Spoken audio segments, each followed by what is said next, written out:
Nandita ma'am, क्या आप बता सकती हैं कि इंटरनेट सिस्टम में हम पायरेसी से कैसे निपट सकते हैं? बिल्कुल राजेश, अगर हम चाहते हैं कि कोई घुसपैठिया हमारे निजी कंप्यूटर का डेटा चोरी ना करने पाए, तो सबसे पहले हमें ये देखना होगा कि कोई वहां तक पहुंच ना पाए। और हम ये कैसे कर सकते हैं मैम? ऐसा करने के लिए ये जानना जरूरी है कि इंटरनेट एक्सप्लोरर के लिए किस तरह के खतरे हैं। कौन कौन से खतरे हैं मैम? ठीक है, मैं तुम्हें ऐसे कई खतरों के बारे में बताती हूँ जो हमारे व्यक्तिगत सिस्टम को नुकसान पहुँचा सकते हैं। इसको शुरू से समझने के लिए पहले साइबर हमलों के बारे में जानते हैं। साइबर हमलावर नेटवर्क की कमजोरियों का फायदा उठाने के लिए लगातार कोशिश करते रहते हैं। नेटवर्क पर हमला करने के लिए वो नए मैलिशियस प्रोग्राम्स बनाते हैं जो इंटरनेट सेवाओं में रुकावट डालने के लिए ही बनाए जाते हैं। इन हमलों का मकसद डेटा बर्बाद करना, चोरी करना, निष्क्रिय करना, छेड़छाड़ करना, बेनकाब करना, बिना अनुमति के प्रवेश करना या इसका इस्तेमाल करना है। इस तरह के हमले इंटरनेट के लिए खतरा हैं और इससे डेटा की गोपनीयता खत्म होने का डर लगा रहता है। थ्रेट का मतलब खतरे की आशंका या उसकी चपेट में आ जाना है और इसमें सिस्टम के नुकसान, क्षति या बर्बाद होने का जोखिम हमेशा बना रहता है। अगर हम वल्नरेबिलिटी की बात करें तो इसके जरिए किसी सुरक्षा प्रोग्राम की कमियों या खामियों की पहचान की जाती है। हमलावर इन खामियों का फायदा उठाकर सिस्टम में बिना अनुमति के ही प्रवेश करना चाहते हैं। इन साइबर हमलों में ज्यादातर का मकसद गोपनीयता, अखंडता या उपलब्धता को नुकसान पहुंचाना है, क्योंकि ये तीनों सुरक्षा के मुख्य स्तंभ हैं, जिन्हें हम CIA ट्राइड कहते हैं। इस वजह से हमारे लिए ये जानना बहुत जरूरी है कि हम साइबर सुरक्षा से जुड़े कुछ जरूरी नियमों के बारे में जानकारी रखें। नंदिता मैम, ये साइबर हमलावर नेटवर्क को मैलिशियस कामों के लिए क्यों बर्बाद करते हैं? क्योंकि उन्हें लगता है ऐसा करके वो पैसा कमा सकते हैं। ओह, तो फिर हम इन खतरों से कैसे बच सकते हैं? ये जानने के लिए हमारा उन तरीकों के बारे में जानना जरूरी है जिनके जरिए घुसपैठिए हमारे सिस्टम में घुस जाते हैं। मैं तुम्हें कुछ तरीकों के बारे में बताती हूँ जिनसे तुम बच के रहना।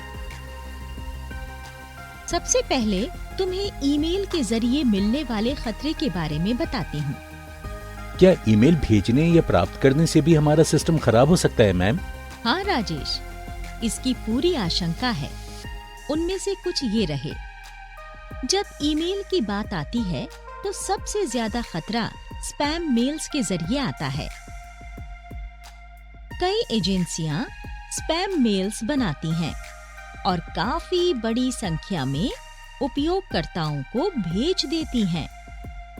अगर हम भेजे गए और मिलने वाले ईमेल्स की गिनती करें तो ईमेल ट्रैफिक का 70% से ज्यादा ईमेल जंक या स्पैम में होता है और इन्हें सेंधमारी करने वाली एजेंसियां भेजती हैं।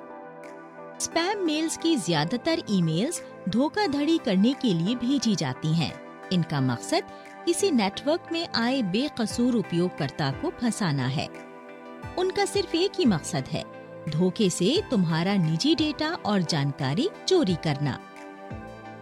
तुम जानते होंगे, ईमेल भेजने या प्राप्त करने में कोई खर्च नहीं लगता है।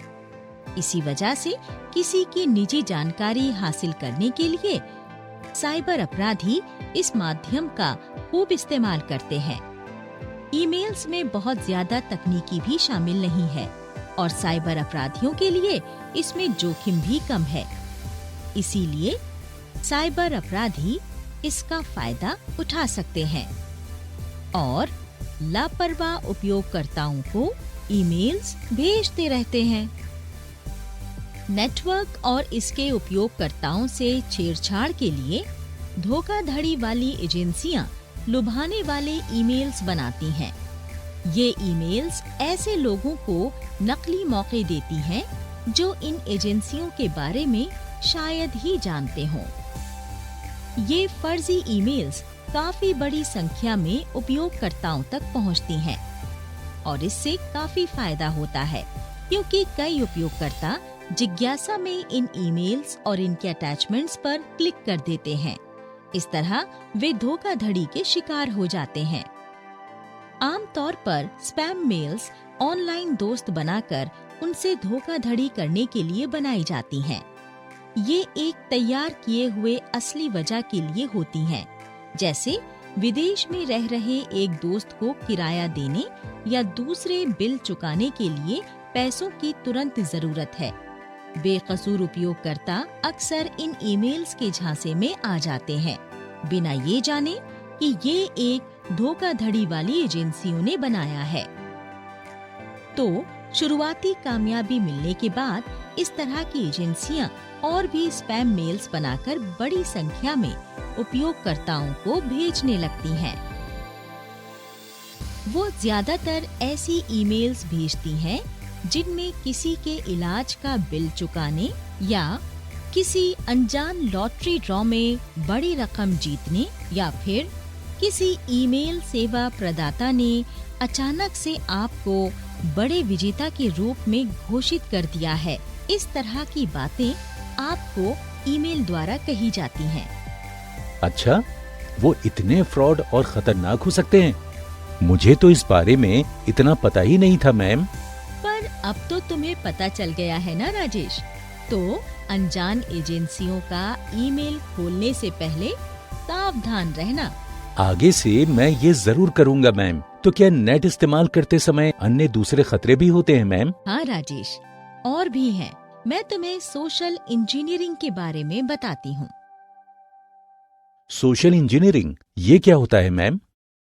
सोशल इंजीनियरिंग हमें कई संगठनों या समाज से जोड़ती है, पर उनमें से कुछ हमें एक बनावटी संकल्पना या प्रोग्राम के जरिए धोखा देने की कोशिश करेंगे।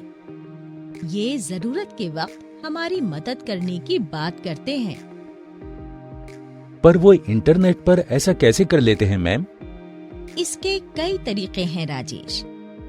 मैं तुम्हें एक उदाहरण के जरिए समझाती हूँ। एक इंसान के तौर पर हमें एक दूसरे पर विश्वास करना सिखाया गया है, पर अपने फायदे के लिए कई लोग गलत इरादों से इस भरोसे को तोड़ देते हैं। इसी तरह इंटरनेट पर ऐसे उपयोगकर्ता भी हैं जो दूसरों को धोखा देने या उनकी जानकारी चोरी करने के लिए उस नेटवर्क का गलत इस्तेमाल करते हैं। इससे उन्हें काफी फायदा मिलता है। इसे ही सोशल इंजीनियरिंग कहते हैं। ये घुसपैठिए नेटवर्क से फायदा उठाने के लिए ऐसे प्रोग्राम्स बनाते हैं जो बेकसूर उपयोगकर्ता की पहचान कर निजी जानकारी उनके साथ साझा करने के लिए फंसा सके।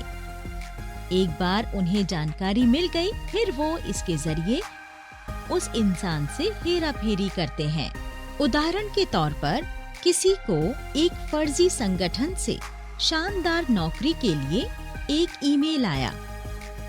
हम में से कई लोग इस पेशकश पर यकीन कर लेंगे और जैसे जैसे ईमेल्स आती जाएंगी, वो ऐसे संगठनों से मांगी गई जानकारी उन्हें देते रहेंगे और अंत में ये होगा कि हम किसी अनजान संगठन को अपनी पूरी निजी जानकारी दे देते हैं और वो इसका फायदा उठाने लगते हैं। पर नौकरी की पेशकश के जरिए वो अपना असली मकसद छिपाए रहते हैं। तो तुम समझे हमारी तरफ से क्या खतरा है? हाँ, ये तो सच में बहुत खतरनाक स्थिति है। हम कई कामों के लिए इंटरनेट का इस्तेमाल करते हैं। कई एजेंसियों से पेशकश या ईमेल्स आती रहती हैं, तो हमें इस तरह की गतिविधियों से बहुत सतर्क रहने की जरूरत है मैम। सही कहा राजेश। इंटरनेट के जरिए हमारे व्यक्तिगत सिस्टम में घुसपैठ के कई तरीके हैं जिनका वो इस्तेमाल करते हैं। सच में? तो किसी नेटवर्क का इस्तेमाल करते वक्त सबसे कमजोर कड़ियां कौन सी हैं जिन पर हमला हो सकता है मैम? ठीक है राजेश, मैं तुम्हें कई थ्रेट्स के बारे में बताती हूँ। दरअसल सोशल इंजीनियरिंग के जरिए किसी को धोखा देने के लिए उससे निजी या गोपनीय जानकारी ले ली जाती है और इसका इस्तेमाल धोखाधड़ी करने के लिए किया जाता है। स्पैम मेल के अलावा वो इसे और किन तरीकों से कर सकते हैं? जब भी इंटरनेट की बात होगी तो कई और तरीके हैं। मैं तुम्हें एक एक कर उनके बारे में बताती हूँ। कुछ आम तरीकों के अलावा फिशिंग, व्हेलिंग, बेटिंग और प्रीटेक्स्टिंग ईमेल्स के जरिए भी सोशल इंजीनियरिंग की जाती है। किसी आम उपयोगकर्ता के व्यक्तिगत सिस्टम में घुसपैठ करने के लिए घुसपैठिए आमतौर पर इन तरीकों का इस्तेमाल करते हैं। Phishing, whaling, baiting and pretexting emails, ये क्या होते हैं नंदिता मैम? ठीक है, मैं तुम्हें इन एहतियात के बारे में एक एक करके बताती हूँ। सबसे पहले फिशिंग ईमेल आता है। ये सोशल इंजीनियरिंग का सबसे आम तरीका है जिसके जरिए कोई घुसपैठिया हमारे सिस्टम को नुकसान पहुंचा सकता है। पर असल में ये फिशिंग क्या होती है मैम? फिशिंग ईमेल्स ऐसी ईमेल्स होती हैं जिनके जरिए संवेदनशील जानकारी हासिल की जाती है, जैसे यूजर नेम्स, पासवर्ड्स और क्रेडिट कार्ड के विवरण। इनके जरिए तुम्हारे बैंक खाते से पैसे निकाल लिए जाते हैं। मैलिशियस लोग इन फिशिंग ईमेल्स को भेजते हैं और किसी ऐसे इंसान के रूप में अपनी पहचान कराएंगे जिन पर तुम यकीन कर सको। उदाहरण के तौर पर तुम्हें एक ऐसी ईमेल मिलती है जिसमें तुम्हें किसी एजेंसी का लॉटरी विनर बताया गया है। कोई भी मासूम उपयोगकर्ता ये जानने के लिए कि उसने क्या जीता है, इन फिशिंग मेल को देखने लगेगा। जैसे ही वो ईमेल खोलेगा, ये एजेंसियां तुम्हारे सिस्टम में घुसने के लिए एक प्रोग्राम भेजेंगी जिससे वो तुम्हारी जरूरी जानकारी चोरी कर सकें। ये एक बहुत ही आम तरीका है और लोग इसमें फंस जाते हैं। ओह, ये तो बहुत खतरनाक है नंदिता मैम। पर मेरी समझ में ये नहीं आया कि इसे फिशिंग क्यों कहते हैं। दरअसल फिश शब्द ठीक फिश की तरह ही बोला जाता है। फिशिंग ईमेल और मछुआरे में एक समानता है। ठीक वैसे ही जैसे वो पानी में चारा लगाकर एक हुक फेंकता है और उम्मीद करता है कि कोई मछली उसे खाने आएगी और हुक में फंस जाएगी। तो हम फर्जी एजेंसियों के बनाए किसी जाल में फंस सकते हैं जो इंटरनेट के जरिए हमारी निजी जानकारी लेना चाहते हैं। बिल्कुल राजेश, पर ये फर्जी एजेंसियां इंटरनेट पर और भी तरीकों का इस्तेमाल करती हैं।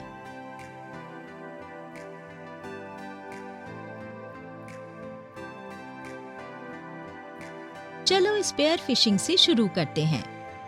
Spear phishing? तुम्हारी जानकारी के लिए बता दूं, स्पेयर फिशिंग फिशिंग ईमेल का ही एक रूप है जो कम उपयोगकर्ताओं को भेजा जाता है, पर इसमें ईमेल को बनाने में ज्यादा मेहनत की जाती है जिससे लगे कि ईमेल किसी बहुत प्रामाणिक साइट से आया है और संगठन का ही है।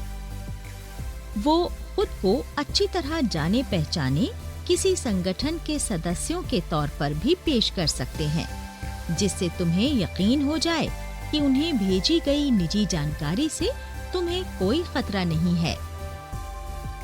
इन स्पेयर फिशिंग के हमलावर किसी ऐसे इंसान को संदेश भेजते हैं जो उन्हें अपनी निजी जानकारी देने के लिए तैयार हो जाए।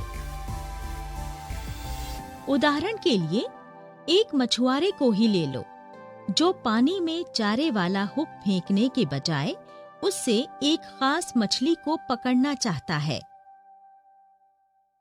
हमलावर भी सोशल मीडिया से जुटाई गई जानकारी का इस्तेमाल कर अपना शिकार चुनने में काफी मेहनत करते हैं और ईमेल्स प्रामाणिक लगें इसके लिए नकली या धोखे वाले एड्रेसेस का इस्तेमाल करते हैं। राजेश, ये याद रखना, यहाँ तक कि ईमेल भेजने वाला पूरी तरह पेशेवर और किसी प्रतिष्ठित संगठन से जुड़ा हुआ लग सकता है, पर वो भी फर्जी हो सकते हैं। ये तो बहुत ही खतरनाक है मैम। वो किन और तरीकों से हमें नुकसान पहुंचा सकते हैं? इस तरह के लोगों को समझने के लिए तुम्हें पहले वेलिंग और बेटिंग के बारे में जानना होगा। वेलिंग एंड बेटिंग, क्या ये दोनों भी फिशिंग की ही तरह काम करते हैं मैम? बिल्कुल राजेश, मैं तुम्हें वेलिंग और बेटिंग के बारे में और जानकारी देती हूँ।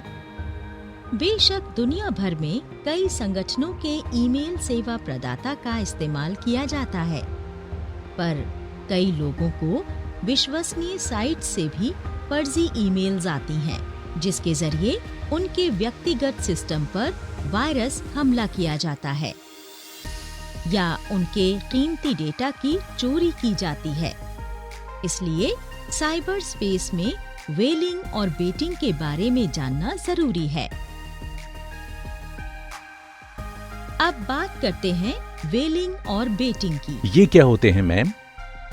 अगर वेलिंग की बात करें तो ये उन फिशिंग ईमेल्स पर लागू होता है जो किसी संगठन के वरिष्ठ अधिकारी को भेजी जाती हैं, जिनके मातहत कई लोग काम करते हैं। इस तरह से एक घुसपैठिया किसी संगठन की जरूरी जानकारी हासिल कर लेता है और समझ जाता है कि अपने फायदे के लिए संगठन से कैसे छेड़छाड़ की जा सकती है। इसके बाद बेटिंग है। बेटिंग एक दूसरा तरीका है जिसके जरिए हमलावर किसी इंसान या संगठन को फंसाने के लिए वस्तु या सामान देने का वादा करता है।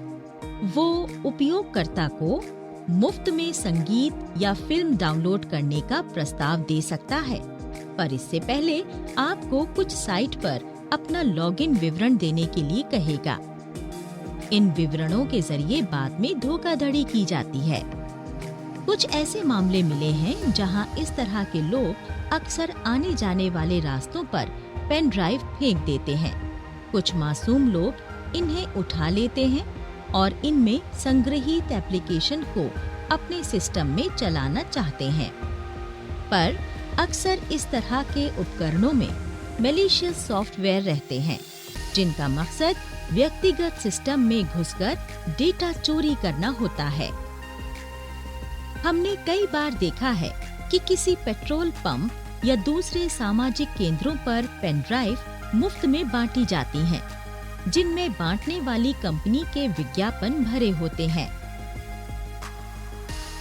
अगर तुम ऐसी कोई पेन ड्राइव इस्तेमाल करते हो तो इसकी जांच जरूर कर लो कि अंदर संग्रहीत प्रोग्राम्स खतरनाक ना हो। इनका मकसद नेट पर किसी के निजी डेटा में सेंध लगाना है। ज्यादातर मामलों में इनमें मैलिशियस चीजें होती हैं जो हमारे कंप्यूटर को खराब कर देती हैं। वैसे तो इन पेन ड्राइव्स का इस्तेमाल नहीं करना चाहिए, पर अगर करना हो तो पहले किसी भरोसेमंद सिस्टम से इसे साफ कर लो। तो नंदिता मैम, मुफ्त की पेन ड्राइव्स भी हमारे व्यक्तिगत सिस्टम के लिए खतरनाक हो सकती है ना? हाँ राजेश, तुम्हें कुछ और भी बताती हूँ। इसके बाद आता है प्री टेक्सटिंग। प्री टेक्सटिंग क्या होता है मैम? अगर हम प्री टेक्सटिंग टर्म की बात करें तो ये संचालन का एक तरीका है जिसका इस्तेमाल कई लोग सोशल इंजीनियरिंग में इस तरह करते हैं, जिसके जरिए अपने मकसद को कारगर तरीके से रखकर इंटरनेट के बेकसूर उपयोगकर्ताओं का यकीन हासिल कर सकें। उनका असली मकसद एक फंसाने वाला परिदृश्य बनाना और इसके जरिए किसी की निजी जानकारी चोरी करना होता है। इसी वजह से इस तरह की फिशिंग को प्री टेक्स्टिंग कहते हैं, क्योंकि इसमें पीड़ित को पेशकश पर यकीन दिलाने के लिए टेक्सचुअल सब्जेक्ट भेजा जाता है। इस तरह के हमलावर ये दिखावा करते हैं कि उन्हें अपनी पहचान जाहिर करने के लिए पीड़ित से सिर्फ थोड़ी सी जानकारी चाहिए। जैसे ज्यादातर साइबर अपराधी पहले खुद को एक पेशेवर बताते हैं जो कुछ खास सॉफ्टवेयर में विशेषज्ञ हैं, पर इस पर यकीन नहीं कर लेना चाहिए। उनमें से कई फर्जी होते हैं जो सिर्फ तुम्हारी निजी जानकारी में घुसपैठ करना चाहते हैं। ये लोग समाचारों में आने वाले उन मामलों की तरह काम करते हैं जहां कुछ एजेंसियां मासूम लड़कियों को मॉडलिंग करने के लिए बुलाती हैं और फिर उनकी तस्वीरों को गलत कामों में इस्तेमाल करती हैं। इसके लिए पहले वो लड़की के बारे में फर्जी कहानियां बनाते हैं और फिर उसे बाजार में बेच देते हैं। इससे उन बेकसूर लड़कियों की बहुत बदनामी होती है जो मॉडलिंग करने के लिए सपने देखती हैं, पर बदले में उन्हें कुछ और ही मिलता है। अच्छा, साइबर स्पेस में तो बहुत अपराध होता है। क्या कुछ और भी है नंदिता मैम? हाँ राजेश, क्या तुम ईमेल स्पूफिंग के बारे में जानते हो? ये क्या होता है मैम?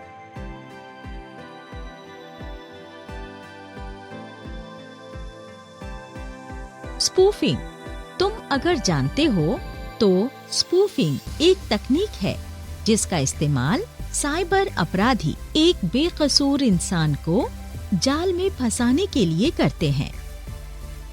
वो ऐसा कैसे कर लेते हैं नंदिता मैम? ईमेल स्पूफिंग एक खास तकनीक है जिसका इस्तेमाल ज्यादातर साइबर अपराधी किसी इंसान को ऐसी ईमेल भेजने में करते हैं जो जाली दस्तावेजों के जरिए किसी संगठन से उनके प्रमाणीकरण की पुष्टि करती है। ये लोग ईमेल्स के लिए कोर प्रोटोकॉल की खामियों का फायदा उठाते हैं। वे नेटवर्क की कमजोर कड़ियों को खोजते हैं और फिर फर्जी ईमेल्स बनाकर उनकी साइट्स के निजी खाते में बल्क संदेश भेजकर उन्हें फंसाना चाहते हैं। कई उपयोगकर्ता जो इंटरनेट का ज्यादा इस्तेमाल नहीं करते, इनके झांसे में आ जाते हैं और इनके धोखे का आसान शिकार बन जाते हैं और अंत में अपनी कीमती जानकारी गंवा देते हैं। कभी कभी वो ऐसे एड्रेस से भेजेंगे जो आपको जाना पहचाना लगेगा, पर तुम्हारे जाने पहचाने ईमेल से इस तरह के प्रस्ताव नहीं आ सकते।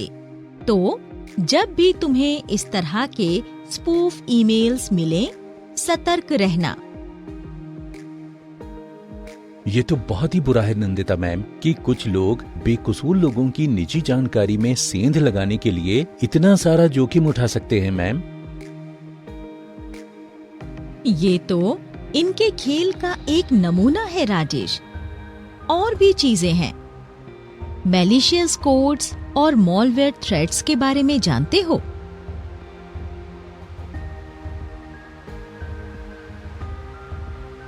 मैलिशियस कोड्स और मालवेयर थ्रेड्स ये क्या होते हैं मैम? इन खतरों के बारे में जानने के बाद अपनी निजी जानकारी को बचाने के लिए तुम्हें इन खतरों के बारे में जानना होगा। इसके लिए तुम्हें मैलिशियस कोड्स और मालवेयर थ्रेड्स के बारे में जानना होगा जो तुम्हारे व्यक्तिगत सिस्टम को तबाह करने की कोशिश कर सकता है। इसके लिए तुम्हें मैलिशियस कोड्स और मालवेयर थ्रेड्स के बारे में जानना होगा जो तुम्हारे व्यक्तिगत सिस्टम को तबाह करने की कोशिश कर सकता है। मैलिशियस का मतलब है कोई ऐसा जो हर तरीके से किसी दूसरे को नुकसान पहुंचाना चाहता है। इसी तरह कुछ लोग इंटरनेट में मालवेयर सिस्टम्स को खराब करने या बर्बाद करने के लिए बनाए जाते हैं। ये मालवेयर्स इस तरह भी बनाए जाते हैं जो अपने भी कंप्यूटर सिस्टम में प्रवेश के लिए अधिकृत होते हैं। ये घुसपैठिए ऐसे प्रोग्राम्स बनाते हैं जो बड़ी संख्या में उन सिस्टम्स में घुसपैठ की कोशिश करते हैं जिन्हें आम लोग इस्तेमाल करते हैं, जिसके जरिए वो मालवेयर को फैला सकें या एक ऐसा प्रोग्राम बना दें हमें जिसकी जरूरत ना हो। घुसपैठिए जिन मालवेयर को बनाते हैं वो किसी प्रोग्राम से जुड़कर या मैक्रोस के जरिए कंप्यूटर को नुकसान पहुंचाते हैं। इस तरह के मालवेयर बड़ी आसानी से किसी भी संचालन प्रणाली या जिसे OS भी कहा जाता है उसमें इंस्टॉल हो जाते हैं। कोई घुसपैठिया नेटवर्क में मौजूद किसी उपकरण या ब्राउजर और एक सॉफ्टवेयर के जरिए ये पता लगाता है कि तुम कौन सी साइट्स का अक्सर इस्तेमाल करते हो और तुम्हारे सिस्टम में वो घुसपैठ कर सकता है। ज्यादातर इंटरनेट उपयोगकर्ता अनजाने में कुछ ऐसी साइट्स पर क्लिक कर देते हैं जो उन्हें फायदेमंद गिफ्ट्स वाली किसी साइट पर क्लिक करने के लिए कहती हैं और इन साइट्स के जरिए धोखाधड़ी की जाती है। इसलिए किसी भी साइट पर क्लिक करते वक्त सतर्क रहें। आपने बहुत जरूरी जानकारी दी है नंदिता मैम, पर मेरी समझ में ये नहीं आया कि इंटरनेट इस्तेमाल के दौरान इन खतरों को वर्गीकृत कैसे कर सकते हैं। ठीक है, मैं तुम्हें बताती हूँ कि नेटवर्क थ्रेट को कैसे वर्गीकृत कर सकते हैं। दरअसल राजेश, ऐसे कई तरीके हैं जिनके जरिए हम इंफॉर्मेशन सिक्योरिटी सिस्टम में मौजूद खतरों को वर्गीकृत कर सकते हैं। चलो मैं तुम्हें इनके बारे में आसान तरीके से बताती हूँ। कृपया आसान तरीके से बताइए ना मैम। आसान शब्दों में कहें तो इंफॉर्मेशन सिस्टम सिक्योरिटी में खतरों का वर्गीकरण कई चीजों पर आधारित होता है और थ्रेट्स का वर्गीकरण स्रोत के आंतरिक या बाहरी होने, एजेंट कौन है, उसका मकसद क्या है और हमले का क्या असर होगा, इसके मुताबिक होता है। वर्गीकरण करने के लिए हमें थ्रेड्स के प्रकार के मुताबिक एक खाता बनाना होगा। उसके बाद हमें एजेंसियों के मॉलवेयर वाले साइट्स को संदेश के जरिए सोशल मीडिया पर फैलाकर लोगों को जागरूक बनाना होगा। तो नंदिता मैम, इंटरनेट इस्तेमाल करते वक्त हमें कई चीजों की जानकारी होनी चाहिए। बिल्कुल राजेश, पर इसके सिवा कुछ और भी तरीके हैं जिनके जरिए घुसपैठिए हमें नुकसान पहुंचा सकते हैं। उनमें से कुछ ये हैं। इन खतरों में computer viruses, worms, Trojan horses या लॉजिक बॉम्ब्स, स्पाईवेयर, एडवेयर और बैकडोर प्रोग्राम्स शामिल हैं। अगले पाठों में हम इनके बारे में जानेंगे। अब तक ली गई किसी जानकारी के लिए तस्वीर के ऊपर लगे बटन पर क्लिक करें।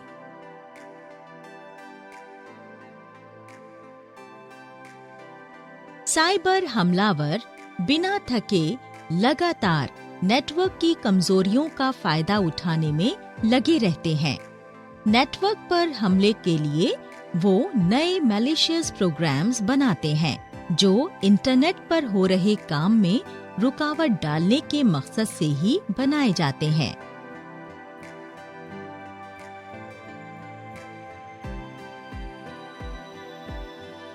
स्पैम मेल्स कई एजेंसियां बनाती हैं और बड़ी संख्या में उपयोगकर्ताओं को भेज देती हैं। स्पैम मेल्स की ज्यादातर ईमेल्स धोखाधड़ी करने के लिए भेजी जाती हैं। इनका मकसद किसी नेटवर्क में आए कम जानकार उपयोगकर्ता को फंसाना होता है।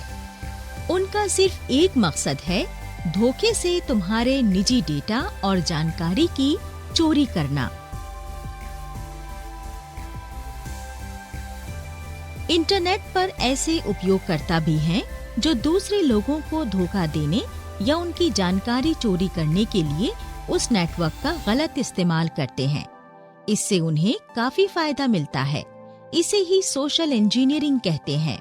ये घुसपैठिए नेटवर्क से फायदा उठाने के लिए ऐसे प्रोग्राम्स बनाते हैं जो बेकसूर उपयोगकर्ता की पहचान कर निजी जानकारी उनके साथ बांटने के लिए फंसा सके। एक बार उन्हें जानकारी मिल गई, फिर वो इसके जरिए उस इंसान से हेराफेरी करते हैं।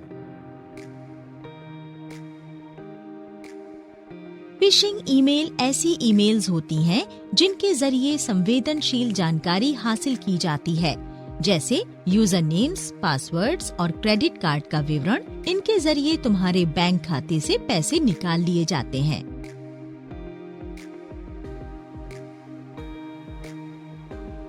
व्हेलिंग उन फिशिंग ईमेल्स पर लागू होती है जो किसी संगठन के वरिष्ठ अधिकारी को भेजे जाते हैं, जिनके मातहत कई लोग काम करते हैं।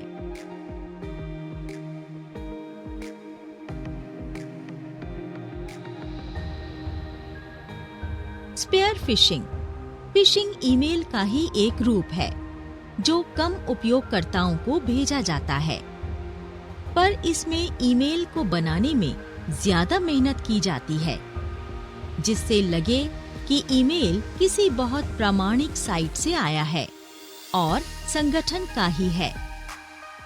वो खुद को किसी अच्छी पहचान वाले संगठन के सदस्यों के रूप में भी पेश कर सकते हैं, ताकि आपको ये लगे कि आप उस पर यकीन कर सकते हैं और आपके द्वारा भेजी गई निजी जानकारी से आपको कोई खतरा नहीं है।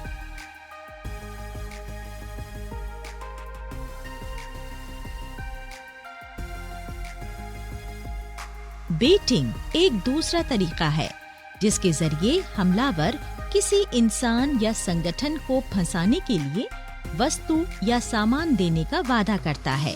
वो उपयोगकर्ताओं को मुफ्त संगीत या फिल्म डाउनलोड करने का प्रस्ताव दे सकते हैं, पर इससे पहले आपको कुछ साइट पर अपना लॉगिन विवरण देने के लिए कहेंगे। इन डिटेल्स के जरिए बाद में धोखाधड़ी की जाती है।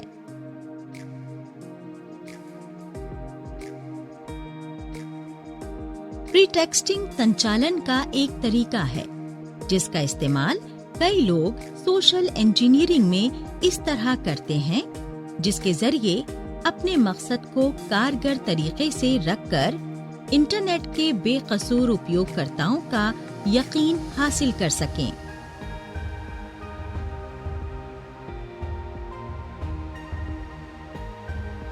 ईमेल स्पूफिंग एक खास तकनीक है जिसका इस्तेमाल ज्यादातर साइबर अपराधी किसी इंसान को ऐसी ईमेल भेजने में करते हैं जो जाली दस्तावेजों के माध्यम से किसी संगठन से उनके प्रामाणिकता की पुष्टि करती है।